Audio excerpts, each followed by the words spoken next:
ಎಲ್ರಿಗೂ ನಮಸ್ಕಾರ. ನಾವಿವತ್ತು ಹೇಳಕ್ಕೆ ಬಂದಿದ್ದೀವಿ IT 2.0 ಬಗ್ಗೆ. ಏನಿದು IT 2.0, ಏನು ಚೇಂಜಸ್ ಆಗ್ತಿದೆ ಪೋಸ್ಟ್ ಆಫೀಸಲ್ಲಿ ಅಂತ ನೋಡೋದಾದರೆ, ಈ ಹಿಂದೆ ನಮ್ಮ ಪೋಸ್ಟ್ ಆಫೀಸಲ್ಲಿ TCS ಕಂಪ್ನಿಯ ಸಾಫ್ಟ್ವೇರನ್ನು ಯೂಸ್ ಮಾಡ್ತಾ ಇತ್ತು. ಈಗ ಅದರ ಬದಲಿಗೆ ನಮ್ಮ ಡಿಪಾರ್ಟ್ಮೆಂಟೇ ಡೆವಲಪ್ ಮಾಡಿರೋ ಒಂದು ಹೊಸ ಸಾಫ್ಟ್ವೇರನ್ನು ನೋಡ್ಬೋದು.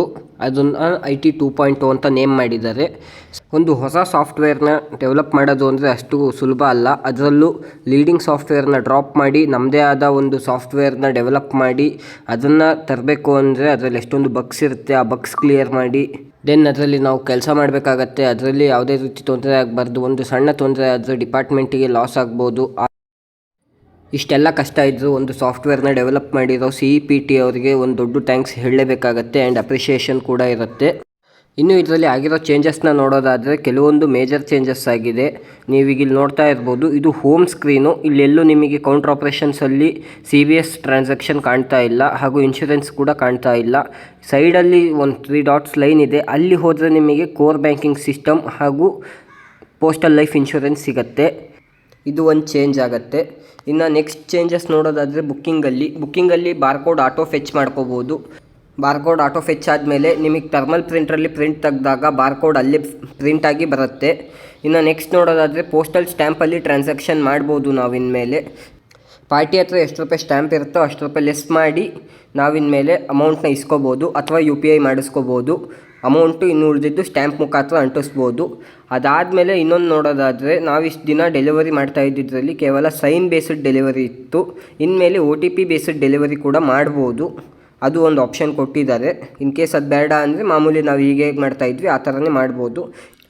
ಬುಕ್ಕಿಂಗಲ್ಲಿ ಇನ್ನೂ ಒಂದು ಮೇಜರ್ ಚೇಂಜಸ್ ಏನು ಅಂದರೆ, ನಾವು ಅಡ್ರೆಸ್ನ ರಿಟೈನ್ ಮಾಡ್ಬೋದು. ಇಲ್ಲಿ ಕಾಣ್ತಿರೋ ರೆಡ್ ಬಾಕ್ಸ್ ಮೇಲೆ ಕ್ಲಿಕ್ ಮಾಡಿದ್ರೆ ಅಡ್ರೆಸ್ ಸೇವ್ ಆಗುತ್ತೆ. ವಿತಿನ್ ಮೊಬೈಲ್ ನಂಬರ್ ಸೇವ್ ಮಾಡಬೇಕು. ನೆಕ್ಸ್ಟ್ ಈ ಸರ್ಚ್ ಬಾರಲ್ಲಿ ಮೊಬೈಲ್ ನಂಬರ್ ಹಾಕಿ ಸರ್ಚ್ ಮಾಡಿದ ತಕ್ಷಣ ಅಡ್ರೆಸ್ ಫೆಚ್ ಆಗುತ್ತೆ. ಅಡ್ರೆಸ್ನ ಪದೇ ಟೈಪ್ ಮಾಡೋ ಅವಶ್ಯಕತೆ ಇರಲ್ಲ. ಮೊಬೈಲ್ ನಂಬರ್ ಹಾಕಿದ ತಕ್ಷಣ ಆಟೋ ಫೆಚ್ ಆಗುತ್ತೆ. ಇನ್ನು ಬುಕ್ಕಿಂಗಲ್ಲಿ ಇನ್ನೂ ಒಂದು ಚೇಂಜಸ್ ಏನು ಅಂದರೆ, ನಾವು ಬುಕ್ ಮಾಡುವಾಗ BOಗೆ ಬುಕ್ ಮಾಡ್ಬೋದು. ಇಷ್ಟು ದಿನ ನಾವು ಬುಕ್ ಮಾಡ್ತಾ ಇದ್ದಿದ್ರಲ್ಲಿ BOಗೆ ಸಂಬಂಧಪಟ್ಟ SOಗೆ ಬುಕ್ ಆಗ್ತಾ ಇತ್ತು, ಅಲ್ಲಿಗೆ ಇನ್ವಾಯ್ಸ್ ಆಗ್ತಾ ಇತ್ತು. ಬಟ್ ಇನ್ಮೇಲೆ BOಗೆ ಬುಕ್ ಮಾಡ್ಬೋದು, BOಗೆ ಇನ್ವಾಯ್ಸ್ ಆಗುತ್ತೆ. SOಲಿ ಸರ್ವರ್ ಇಲ್ಲ ಅಂದರೂ ಕೂಡ ಆರ್ಟಿಕಲ್ಸ್ ಬರುತ್ತೆ. ಆರ್ಟಿಕಲ್ ಬುಕ್ಕಾಗಿ ನೆಕ್ಸ್ಟ್ ಸೆಕೆಂಡೇ ರಿಸೀವರ್ ಹಾಗೂ ಸೆಂಡರ್ ಇಬ್ಬರಿಗೂ ಆರ್ಟಿಕಲ್ ನಂಬರ್ ಸಮೇತ ಮೆಸೇಜ್ ಹೋಗುತ್ತೆ. ಇನ್ನು MO ಅಲ್ಲಿ ಇರೋ ಚೇಂಜಸ್ ನೋಡೋದಾದರೆ, MO ಅಲ್ಲಿ ಕೂಡ ಅಡ್ರೆಸ್ನ ರಿಟೈನ್ ಮಾಡ್ಬೋದು. ಹಾಗೂ MO ಅಲ್ಲಿ ಒಂದು ಹೊಸ ಆಪ್ಷನ್ ಕೊಟ್ಟಿದ್ದಾರೆ, UPI ಥ್ರೂ ಪೇಮೆಂಟ್ಸ್ ಮಾಡಿಸ್ಕೋಬೋದು. ಇನ್ನು ನೆಕ್ಸ್ಟ್ ಚೇಂಜಸ್ ನೋಡೋದಾದರೆ, ಕ್ಯಾಶ್ ಹಾಗೂ ಸ್ಟ್ಯಾಂಪ್ ಇಂಡೆಂಟ್ನ ಇನ್ಮೇಲೆ ಮೊಬೈಲಲ್ಲೇ ಹಾಕಬೇಕಾಗತ್ತೆ. ಕ್ಯಾಶ್ ರಿಕ್ವೆಸ್ಟಿಗೆ ಹೋಗಿ ಅಲ್ಲಿ ಕ್ಯಾಶ್ ಅಮೌಂಟ್ನ ಸೆಲೆಕ್ಟ್ ಮಾಡಿ ಯಾವ ರೀಸನಿಗೆ ಅಂತ ಕೊಟ್ಟು, ಅದಾದಮೇಲೆ ಪೇಮೆಂಟ್ ಯಾರು ತೊಗೊಂಡು ಹೋಗ್ತಾರೆ ಸೆಲೆಕ್ಟ್ ಮಾಡಿ ಡಿನಾಮಿನೇಷನ್ ಸೆಲೆಕ್ಟ್ ಮಾಡಬೇಕಾಗತ್ತೆ. ಅದಾದಮೇಲೆ SO ಇಂದ ಅಮೌಂಟ್ ಬಂದಮೇಲೆ ಕ್ಯಾಶ್ ಅಕ್ನಾಲೆಡ್ಜಲ್ಲಿ ಹೋಗಿ ಕ್ಯಾಶ್ ರಿಸೀವ್ ಮಾಡ್ಕೋಬೇಕಾಗತ್ತೆ. ಇನ್ನು ಸ್ಟ್ಯಾಂಪ್ ವಿಷಯಕ್ಕೆ ಬಂದರೆ, ಸ್ಟ್ಯಾಂಪ್ ಕೂಡ ಸೇಮು. ಎಷ್ಟು ರೂಪಾಯಿ ಸ್ಟ್ಯಾಂಪ್ ಬೇಕು ಅಂತ ಸೆಲೆಕ್ಟ್ ಮಾಡಿಕೊಂಡು, ಎಷ್ಟು ಕ್ವಾಂಟಿಟಿ ಅಂತ ಸೆಲೆಕ್ಟ್ ಮಾಡಿಕೊಂಡು ಸ್ಟ್ಯಾಂಪ್ ರಿಕ್ವೆಸ್ಟ್ ಹಾಕಿದ್ರೆ ಆಯಿತು. ನೆಕ್ಸ್ಟ್ ಡೇ ಸ್ಟ್ಯಾಂಪ್ ಬಂದಮೇಲೆ ಸ್ಟ್ಯಾಂಪ್ ಅಕ್ನಾಲೆಡ್ಜಲ್ಲಿ ಹೋಗಿ ಸ್ಟ್ಯಾಂಪ್ ರಿಸೀವ್ ಮಾಡ್ಕೋಬೇಕು. ಇನ್ ಕೇಸ್ ಸ್ಟ್ಯಾಂಪಲ್ಲಿ ಅಥವಾ ಕ್ಯಾಶಲ್ಲಿ ಹೆಚ್ಚಿಗೆ ಅಥವಾ ಕಮ್ಮಿ ರೈಸ್ ಆದರೆ ಕ್ಯಾಶ್ ಅಥವಾ ಸ್ಟ್ಯಾಂಪ್ ಎರರಲ್ಲಿ ಹೋಗಿ ಸರಿ ಮಾಡ್ಕೋಬೋದು. ಇನ್ನು ನೆಕ್ಸ್ಟ್ ನೋಡೋದಾದರೆ, ಕ್ಯಾಶ್ ಜೊತೆಗೆ ಸ್ಟ್ಯಾಂಪ್ ಕೂಡ ರೆಮಿಟ್ ಮಾಡೋ ಆಪ್ಷನ್ ಕೊಟ್ಟಿದ್ದಾರೆ. ಇನ್ ಕೇಸ್ ನಮಗೆ ಸ್ಟ್ಯಾಂಪ್ ಎಕ್ಸೆಸ್ ಆಯಿತು ಅಥವಾ ಯೂಸ್ ಇಲ್ಲ ಅಂದಾಗ ಸ್ಟ್ಯಾಂಪ್ನ ಸೆಲೆಕ್ಟ್ ಮಾಡಿ ಕ್ವಾಂಟಿಟಿ ಸೆಲೆಕ್ಟ್ ಮಾಡಿ ರಿಮಾರ್ಕ್ಸ್ನ ಬರೆದು ಸಬ್ಮಿಟ್ ಕೊಟ್ಟರೆ ಸ್ಟ್ಯಾಂಪು ರೆಮಿಟ್ ಆಗುತ್ತೆ.